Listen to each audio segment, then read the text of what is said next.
ज्ञान का लाभ उठाने के लिए उसे ग्रहण करना ही पर्याप्त नहीं होता, बल्कि अपने आचरण में भी उसे उतारना पड़ता है। जी हाँ दोस्तों, आज की हमारी कहानी कर्म से जुड़कर ही ज्ञान सार्थक होता है, इसी भावना पर आधारित। दोस्तों, संसार में ऐसे बहुत से लोग हैं जो संत महात्माओं की वाणी सुनते हैं, किंतु उसका कोई लाभ नहीं ले पाता, क्योंकि किसी भी तरह के ज्ञान का लाभ पाने के लिए उसे व्यवहार में भी उतारना जरूरी है।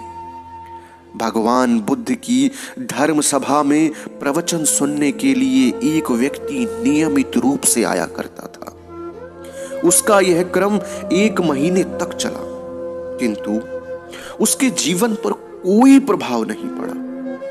बुद्ध उपदेश देते कि लोभ, द्वेष और मोह पाप के मूल हैं, इन्हें त्याग दो, किंतु वह व्यक्ति इन बुराइयों में उतना ही फंसता जाता। बुद्ध कहते थे कि जो क्रोध करता है उससे स्वयं उसी का अहित होता है, किंतु जो क्रोध का जवाब क्रोध से नहीं देता वह एक भारी युद्ध जीत लेता है। लेकिन उस व्यक्ति का उग्र स्वभाव तो उग्रतर होता जा रहा था। हैरान परेशान होकर वह व्यक्ति बुद्ध के पास पहुंचा। उन्हें प्रणाम कर बोला, स्वामी, 1 माह से मैं आपके प्रवचन सुन रहा हूं, किंतु उसका तनिक भी असर मेरे आचरण पर नहीं पड़ रहा। मैं बहुत परेशान हूं, मुझे क्या करना चाहिए? बुद्ध उसकी बात सुनकर बोले, तुम कहां के रहने वाले हो? उसने कहा, श्रावस्ती का।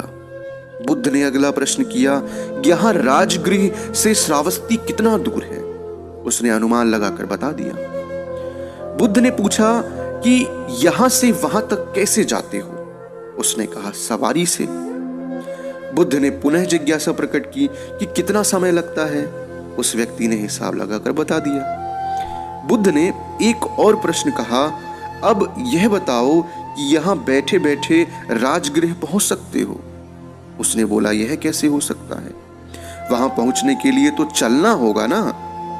तब बुद्ध ने बड़े प्रेम से उसे समझाया कि तुमने सही कहा, चलने पर ही मंजिल तक पहुंचा जा सकता है।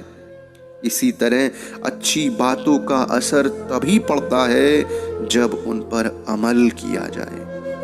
ज्ञान के अनुसार कर्म ना होने पर वह व्यर्थ है।